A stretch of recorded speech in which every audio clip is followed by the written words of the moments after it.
بسم اللہ الرحمن الرحیم۔ السلام علیکم۔ I am Urdu teacher from Peshawar model school Nowshera campus for class 7 S P T lecture number 4۔ آج ہم ایس پی ٹی کا کویسچن نمبر 4 کریں گے۔ کویسچن نمبر 4 ہے، زمزم کے چشمے کے بارے میں آپ کیا جانتے ہیں؟ تو ڈیئر اسٹوڈنٹس، یہ کویسچن بھی آپ نے S P T note book میں کرنا ہے۔ اس طرح سے سوال نمبر 4 ہیڈنگ دے کے سوال لکھنا ہے اور پھر جواب ہیڈنگ دے کے اس سوال کا آپ جواب لکھو گے۔ آب زمزم کے بارے میں آپ نے لکھنا ہے، تو میں آپ کو آب زمزم کے بارے میں بتاتی چلوں۔ زمزم کا پانی پانیوں کا سردار اور جبرائیل علیہ السلام کا کھودا ہوا چشمہ ہے۔ زمزم کا پانی شیرخوار حضرت اسماعیل علیہ السلام کی پیاس بجھانے کے لیے اللہ نے تقریباً 4000 سال قبل ایک معجزے کی صورت میں مکہ مکرمہ کے بے آب و گیا ریگستان میں جاری کیا تھا، جو کہ اب تک جاری ہے۔ یعنی جب حضرت ابراہیم علیہ السلام نے اللہ کے حکم سے اپنے بیٹے حضرت اسماعیل اور اپنی بیوی بی بی ہاجرہ کو اس ویرانے میں یعنی مکہ میں چھوڑ دیا، مکہ میں یعنی خانہ کعبہ کے ساتھ، تو آپ نے ان کو اللہ کے آسرے پر چھوڑ دیا، اور اس وقت حضرت اسماعیل علیہ السلام کی عمر تقریباً 6 مہینے کی تھی۔ آپ یعنی حضرت ابراہیم علیہ السلام اپنے بیٹے اور بیوی کو اس ویرانے میں، اس بے آب و گیا ریگستان میں چھوڑ کر چلے گئے۔ اب حضرت بی بی ہاجرہ کے پاس جو مشکیزہ تھا اس میں موجود پانی ختم ہو گیا تھا، اور حضرت اسماعیل علیہ السلام کو پیاس لگی، اور ان کی پیاس میں جو ہے وہ اضافہ ہوتا چلا گیا، شدت اختیار کرتی گئی۔ تو اس طرح سے صحرائے عرب کے اس علاقے میں جہاں پر 2 خشک پہاڑ بھی تھے، جس کا نام یعنی صفا اور مروہ، جو 2 پہاڑیاں ہیں، وہاں پر 2 پہاڑ تھے جہاں بچہ پیاس کی شدت سے ایڑیاں رگڑ رہا تھا اور پیاس کی وجہ سے سسک رہا تھا، بلک رہا تھا۔ تو ماں بیٹے کو سسکتا بلکتا نہ دیکھ سکی اور پانی کی تلاش میں کبھی صفا پہاڑی پر اور کبھی مروہ پہاڑی پر چکر لگاتی رہی، دوڑتی رہی۔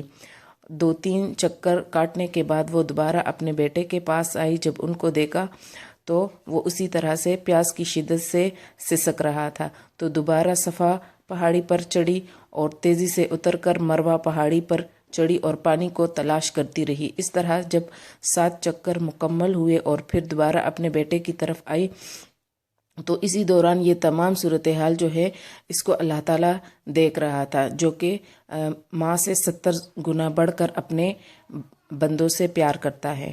تو انہوں نے اللہ تعالیٰ نے فوراً حضرت جبرائیل علیہ السلام کو بھیجا۔ انہوں نے یہاں پر پہنچ کر اپنی ایڑی ماری اور پانی کا چشمہ جاری ہوا، یعنی حضرت جبرائیل علیہ السلام کا ایڑی مارنے کی وجہ سے پانی کا چشمہ جاری ہوا، پانی ابل پڑا۔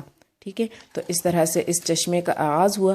اب حضرت اسماعیل علیہ السلام جو تقریباً یا بظاہر آخری سانس لے رہے تھے، یعنی پیاس کی شدت کی وجہ سے، تو ان کی ماں بی بی ہاجرہ پانی کو دیکھ کر خوشی سے نہال ہوئی اور اپنے بیٹے کی اور اپنی پیاس بجھائی، اور پیاس بجھانے کے بعد وہ اس قدر خوش تھے، اس قدر نہال تھے کہ ان کو بھوک کا احساس نہیں ہوا۔ یعنی ان کے پاس جو کھانے کی چیزیں تھی، جو کھجوریں تھی، اس سے وہ بے نیاز ہو گئی، یعنی پیاس بجھانے کے بعد ان کو بھوک کا بالکل بھی احساس نہ ہوا۔ ٹھیک ہے، پھر 2-3 دن بعد بنو جرہم کا قافلہ یہاں سے گزرا، تو دیکھا کہ ان 2 پہاڑیوں یعنی صفا اور مروہ پر کچھ پرندے جو ہے وہ منڈلا رہے ہیں۔ تو وہ بہت حیران ہو گئے کہ یہ تو صحرا ہے، ریگستان ہے، اور پرندے تو صحرا میں، ریگستان میں وہی پر منڈلاتے ہوئے نظر آتے ہیں جہاں پر پانی کا چشمہ ہوتا ہے۔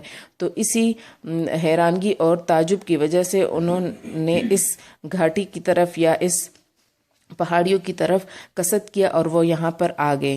جب وہ یہاں پر آئے تو ماں بیٹے کو دیکھ کر وہ حیران ہو گئے کہ اس بے آب و گیا اور ریگستان میں، خشک علاقے میں یہ ماں بیٹا اکیلا کیا کر رہے ہیں۔